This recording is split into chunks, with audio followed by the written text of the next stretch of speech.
on the International Space Station and actually just doing the work. So that's, I think the up part is we're here with our friends. We've got a ride home. And, you know, we're looking forward to the next couple months and doing a lot of stuff for the International Space Station. We'll go now to Marcia Dunn with the Associated Press. Butch and Suni, when you launched, you figured you'd be back home in Houston to vote on Election Day. Have you requested your absentee ballots yet so you can vote from space? If you could elaborate on this, and what else are you missing on a personal note?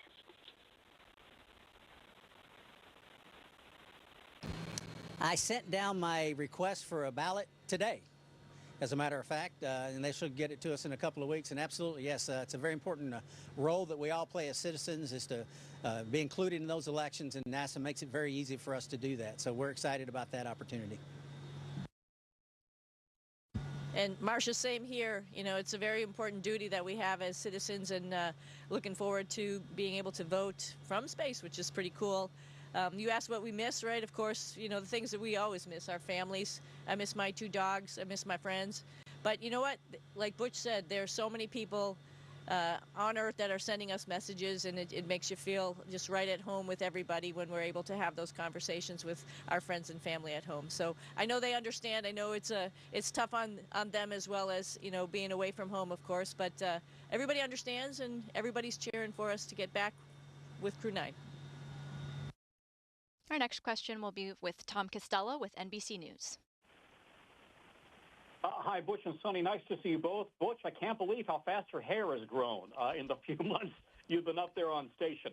Can I ask you this question? I'm just wondering, recognizing that you're both team players and veteran NASA astronauts, do you feel let down by Boeing and Starliner and the fact that this is clearly not something you planned for your life?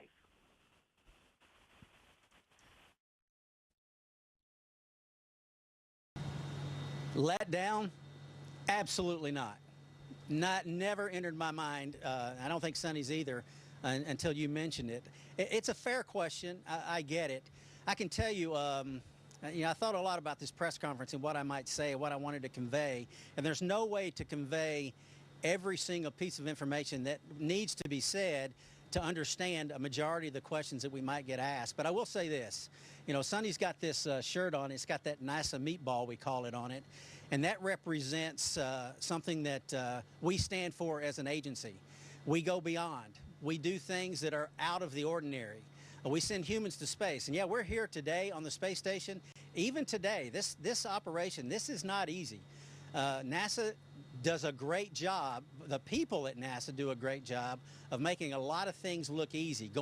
Sending probes beyond the edge of our solar system, going and getting sample from asteroids, humans in space.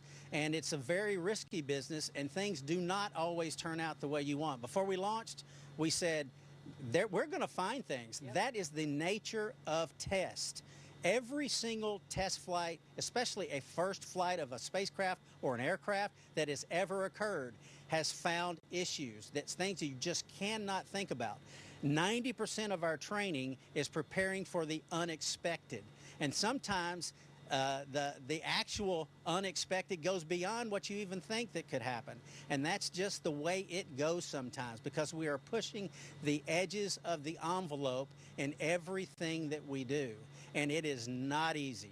And I'm grateful for the organization. I'm grateful for the people that are passionate about what they do, that we can make it look easy. We can go outside this International Space Station and do an EVA, a spacewalk, and things go off many times without a hitch, because we're making it look easy by dedicated efforts, monumental efforts on the ground and in space here to make it look that way. And it's like I said, it's not an easy thing to do, but that's not why we do it. Maybe we do it because it's hard, and pushing the envelope into any envelope is very difficult, regardless of where you're at. And in space is certainly the case. We'll take our next question now from Stephen Clark with Ars Technica.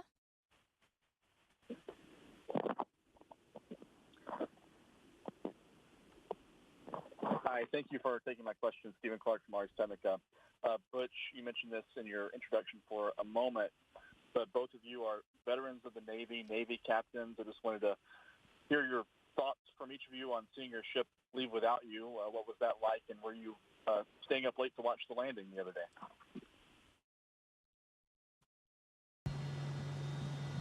Well, we actually had a couple duties while we were getting ready to let Starliner depart.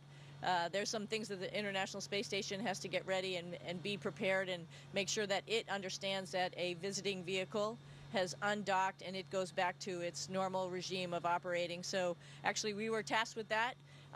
We were up in the cupola and we were watching our spaceship fly away at that point in time. So I think it was good. We had some extra activities. Of course, we're very knowledgeable about Starliner, so it was obvious, what was happening at each moment. We were talking to our control team, people, friends of ours that we know how much time and effort that they have put into this spacecraft, the excellent and precision activities that they're doing down on the ground. It was nice to have that, one-on-one conversation over the space to ground as Starliner was leaving, just knowing that she was in their hands and they were going to do the best that they could to get her back home. Other thoughts about seeing it leave, like you mentioned, we're both Navy. We've both been on deployments. We're not surprised when deployments gets changed. I mean, our families extended. Our families are used to that as well. So that's not a humongous surprise. I think, like Butch said, this is test. I think before we even flew, we had an interview with a lot of you and mentioned the same thing, that a test flight means that we're probably going to find some stuff. We've done as much as we can to look at the envelope that we're going to operate in, but this is the first time that we've had humans in space in Starliner, and we did find stuff, and we made the right decisions, and we're here, and that's how things go in this business. Like Butch said, it's risky, and that's how it goes in the business. We'll go to Joey Roulette with Reuters. Hey, thank you. For both of you, you both have had, for the past few years, you've played a very kind of intimate role in Starliner's development, which of course has not been easy for Boeing for a number of reasons. And I know failures is common in spacecraft testing, but looking back, what could Boeing have done differently in Starliner's development?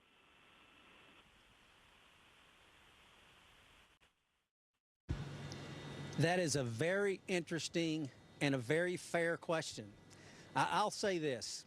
There is not enough time right now to go into all the details to make any answer I think that I could give make complete sense. I could say a few things and it would be taken the wrong way, a way that I didn't mean it to be. So for questions like that, all that will play out in the coming months. We've got lessons learned that we will go through. We will have discussions. We will be involved with those discussions, and things that need to change will change. Obviously, when you have an issues like we've had, there's some changes that need to be made. Boeing's on board with that. We're all on board with that. And I can tell you, when you push the edge of the envelope again and you do things with spacecraft that have never been done before, just like Starliner, you're going to find some things. And in this case, we found some things that we just could not get comfortable with putting us back in the Starliner when we had other options. There's many cases in the past where there have not been other options. We were very fortunate that we have the space station and that we had the option to stay and we had the option to come back a different way if that's what the data showed. I think the data could have gotten there.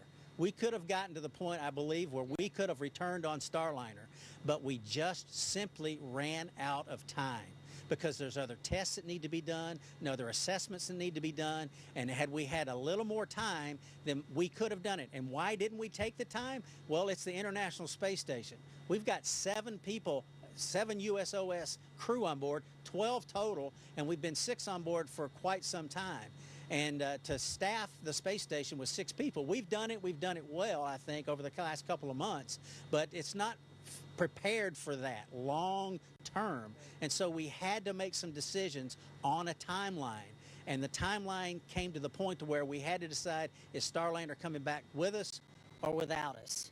And we just did not have enough time to get to the end of that runway where we could say that we were going to come back with it. I think we'd have gotten there, but we just ran out of time.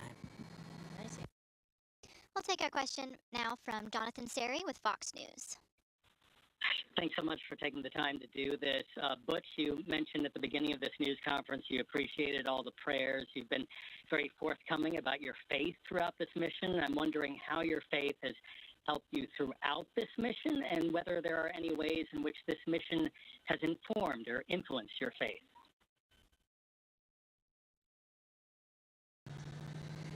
I tell you, I really appreciate that question as well. I don't want to take advantage of my position to do things and say things that are outside the realm of what should be done and said in any forum. But I will say this. If you really want to know how I feel about all of this, 2 Corinthians 12, 9 and 10. You can look that up, and it'll kind of tell the story. 2 Corinthians 12, 9 and 10. We'll take a question from Mark Strassman with CBS News. Great to talk to you again. Sonny, I have one for you and then one for Butch. But Sonny, slight variation on you trained for a round trip on Starliner, and that's not how it worked out. So how do you feel about coming home on SpaceX?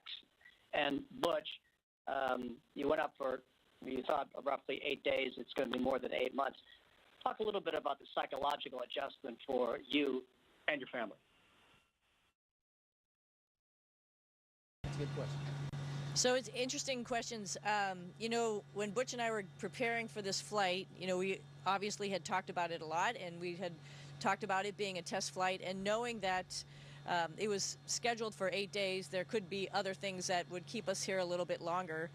We've been training for not only Starliner, but also the International Space Station for a number of years. Both of us had been up here before, so we have a little bit of experience, and so we could dive right into the International Space Station training. So we are fully qualified crew members, both qualified in spacewalking, EVAs, and robotics for visiting vehicles. So the transition was not that hard. You know, both of us are mechanically inclined, righty-tighty, lefty-loosey. There's a lot of things to do on the space station when it comes to, you know, maintenance and repair. Maybe we didn't get all of the science experiments, you know, training before we left, because that was not really initially on the plate. But we're getting some OJT on-the-job training while we're up here. So we're blending right into the increment, particularly this 172, this increment 72, because we'll be 2 of the U.S. crew members that are involved there. So I think the transition has been pretty smooth. It wasn't what we expected. However, we were prepared, and you know, the NASA, like Butch mentioned, has got us ready to go for that aspect. So flying home on SpaceX on a Dragon, you know, there's been a Dragon here the whole time we've been here, of course, with Crew 8 that came up on the Dragon. So we've had the opportunity to go in the spacecraft, look at it, and work with our other crew members to get it ready to be our, you know, emergency escape vehicle if we have to use it. And then, you know, of course, we're getting some training on the Crew 9 vehicle as it comes up. We're excited to fly in 2 different spacecraft. I mean, we're testers. That's what we do. You know, we look at different aircraft, spacecraft, whatever, evaluate it, and that's a pretty unique opportunity. I think, like you know, this was not the very first option. We wanted to take Starliner to the completion and land it back on land at home. But, you know, you have to turn the page and look at the next opportunity and, you know, do good for the agency and the country, and we'll come back with some evaluations of both spacecraft, and that, I think we're pretty fortunate for that. I think I remember your question. That's okay. That's good. That's good. Let me answer your question like this. So Suni wore a NASA shirt to represent NASA and who we are with, right? I wore my Naval Aviator Pilot Astronaut Wings shirt. That's both of us. I'm NASA, she's Navy Pilot Astronaut Wings as well. These wings represent honor, courage, and commitment. NASA, our core values within the astronaut corps at Flight Operations Directorate, Johnson Space Center, we have core values that we stand by. And there's many of those. Many of those are biblical principles. I can sum it up in one word, and that's resiliency. We are tasked, and we learn, and we train to handle all types of situations. And this is not just at NASA. This is something Suni and I have done for an entire career.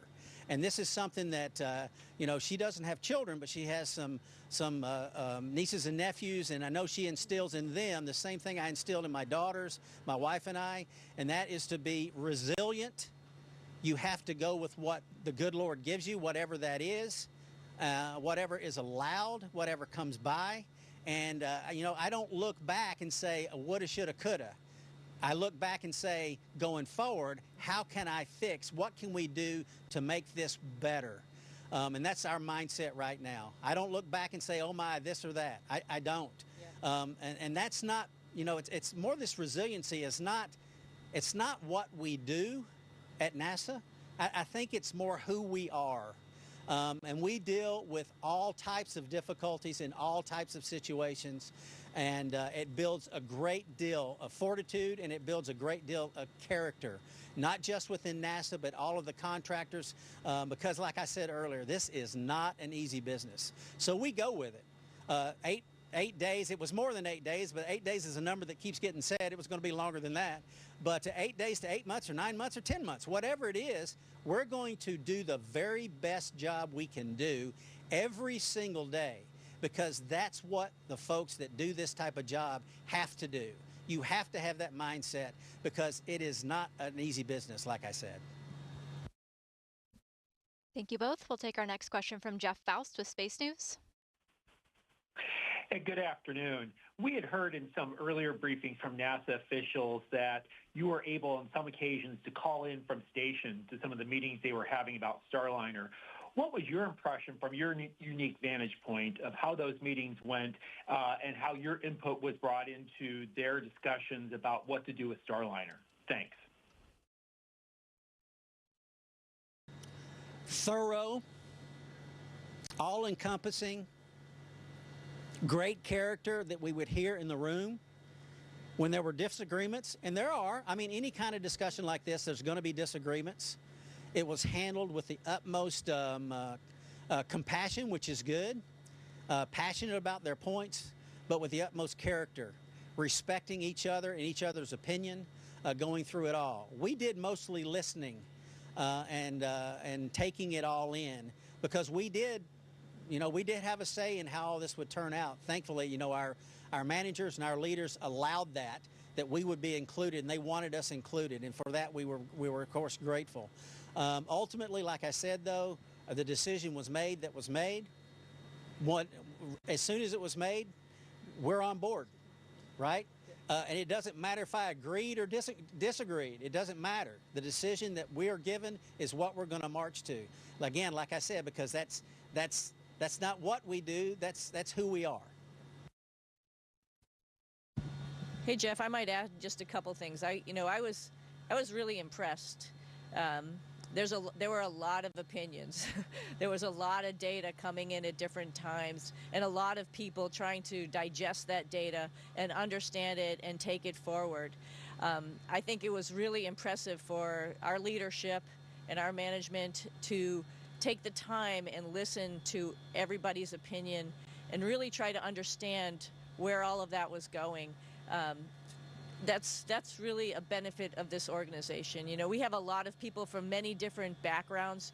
You're seeing 2 Navy test pilots here, but you know, we have scientists, we have engineers, we have doctors, you know, the whole gamut for putting humans in space. And it takes, you know, a lot of people to get on board to have us come up to space, to the space station, and have us come home. And all of those people have a say. They have a direct input. And our leadership really opened the door and really was open to understanding everybody's opinion. And that's really impressive, and it's a way a good organization works, where everybody's opinion is funneled up to their, you know, specific directorates and then taken into account by the upper management. So we have to just, you know, understand that and be very thankful we have an organization that does that. We'll take a question now from Kristen Fisher with CNN.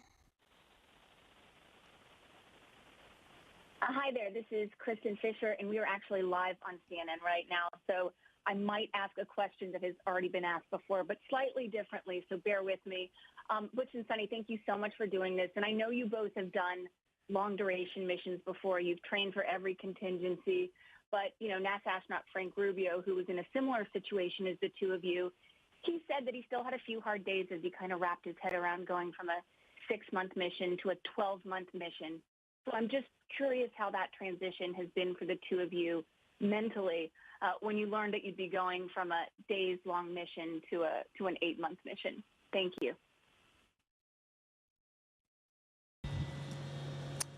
Well, like I said earlier, there's one thing that I try not to fret over. Maybe fret's the right word. It's things that I can't control, I'm not gonna fret over it. I mean, there's no benefit to it at all. Yep. So my transition was, maybe it wasn't instantaneous, but it was pretty close. Yeah. If I can't affect it, if there's nothing we can do, there's nothing we can do.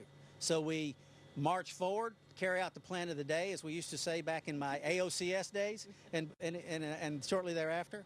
Aviation Officer Candidate School, by the way, that's what that means.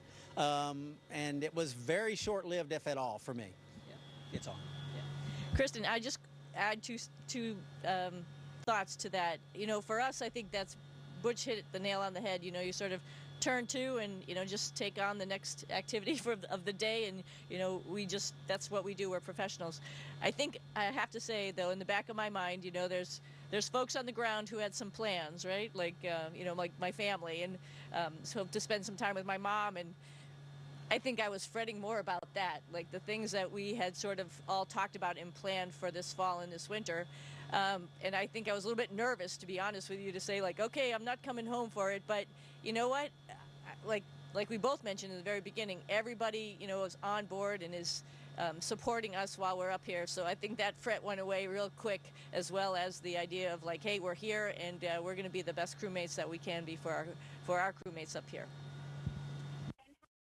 That's great to hear, you guys. Our next question now will come from Lauren Grush with Bloomberg. Hi, Butch and Sunny. Thank you so much for doing this. Earlier, you talked about watching Starliner go home. I'm just curious if you can go more into the emotions you were feeling when it ultimately returned safely. Was there any disappointment that you weren't on it?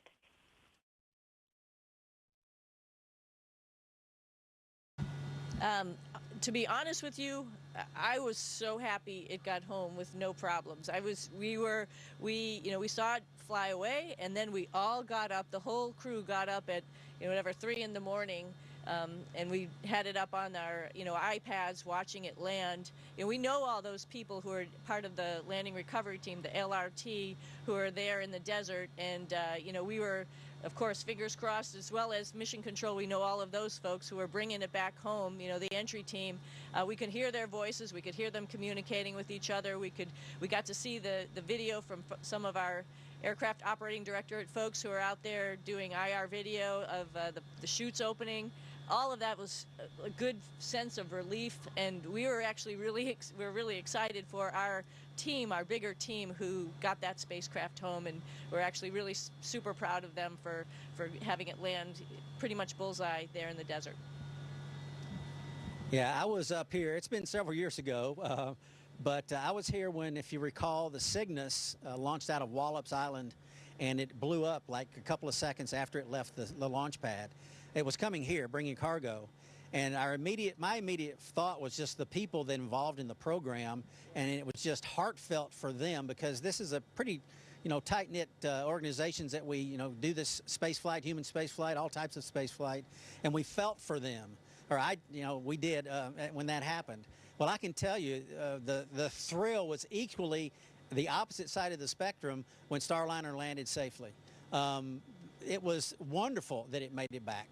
And the fact that we weren't on it didn't even come into mind at all. It was never like, oh, we shouldn't. No, not at all. The decision was made. Like I said, we flipped that bit. We go forward with the plan of the day, and we hope the best for all aspects of all space flight endeavors, regardless of where they are, regardless of what's taking place. We'll take our next question now from Avery Gingrich with WBIR Knoxville. Hi, guys. I know both of you have plenty of experience up in space, but can you describe what's going on with your bodies right now as you continue to adjust and how you're preparing for the months ahead. What's going on with our bodies? Well, I asked the question, and I was told I have the second best hair in the scene. So that's for as far as that goes. Yeah, I have grown my hair a little bit longer than I've ever grown it, actually since college probably, just because.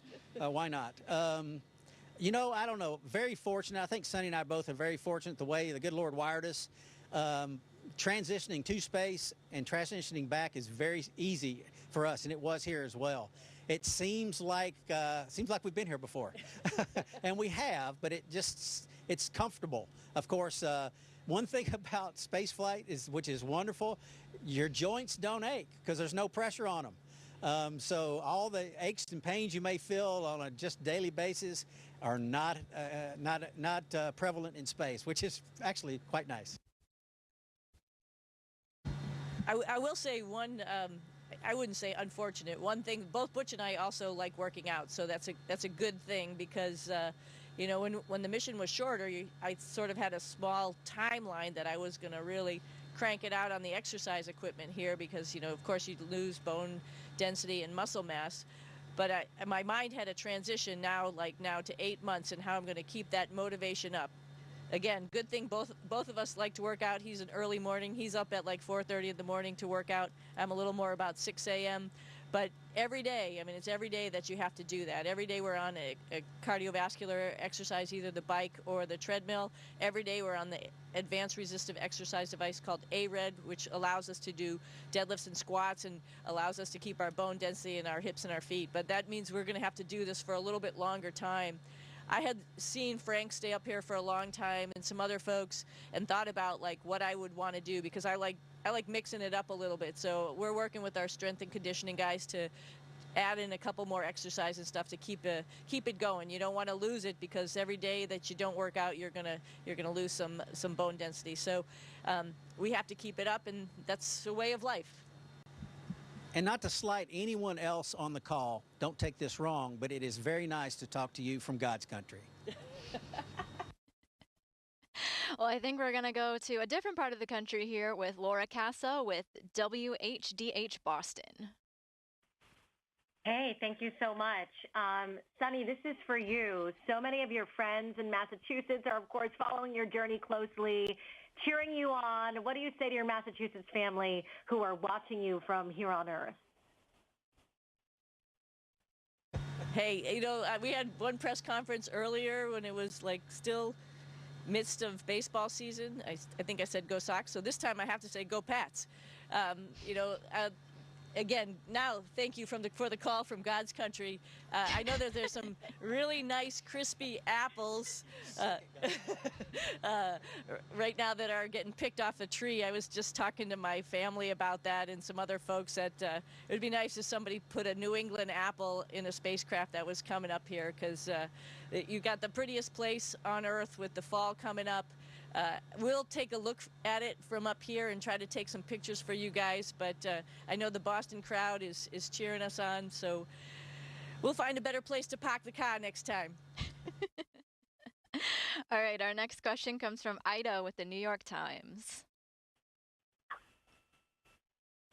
Hi, thank you so much for taking this question. The one thing that's been on my mind is that with the challenge of leaving family behind is one thing, but I wonder if there's like a silver lining for you with this like extended stay. And I'm not talking about all the great science you're going to do and the maintenance and all the work, but just this kind of home away from home. And I think maybe Suni, I heard your spouse say something about how this is like your happy place. If you could kind of candidly talk about that, about sort of getting this extra time that you didn't plan for and what that's like. Well, I'll tell you what. I'll answer this with respect to the family part. Trying times, and this is, my daughter's. I'm going to miss most of her senior year in high school. My youngest daughter, and my oldest daughter is a sophomore at East Texas Baptist University, and I wasn't able to be with her during the summer. But like I said earlier, we've tried to teach them the principles that are important. and let them understand that trials, however you judge what a trial might be, makes you stronger. And in that respect, I'm grateful. I'm grateful that, it's played out the way it has. We're here, we're safe, we're in a place that we're both familiar with and doing things that we actually enjoy doing. And but for them, it is different, and they're going to learn from this, and they're going to grow from this, and like they never could have in any other situation. And for that, I am grateful. Yeah, and I think you hit the nail on the head. My husband has said that. My mom has said it before too. This is my happy place. I love being up here in space. It's just fun. Every day you do something that's work, quote unquote. You can do it upside down. You can do it sideways. So it adds a little different perspective. And about staying up here longer, one of the things I was sort of regretting about a short duration flight is I wasn't going to be able to share it with a lot of people. One of the things I like to do up here is sort of write like a little recap of the week and send it down to people so they can see what fun we're having and what kind of work we're doing up here, because it is so much different than being on Earth, and I think it opens up that door of making you think a little bit differently, just perspective. And I have that opportunity. I think I was on week 12 of writing a journal to send down to folks, and I'm really feel very fortunate about that, being able to send it to people and they can understand what we're doing up here and see that, we're living in a remote area, but we're doing world-class science as well as, living with other people, for the betterment of so much, and, being able to have a perspective out the window as well as a perspective upside down or sideways is something that I hope we can pass on to the rest of humanity. All right, our next question is with Aishwarya Kumar with ESPN. Hi, thank you guys so much for taking the time. My question is for Suni, and it's a little philosophical, so apologies for that. But what do you feel in your body, your mind, and your soul when you run in space, and how does it compare to running on Earth?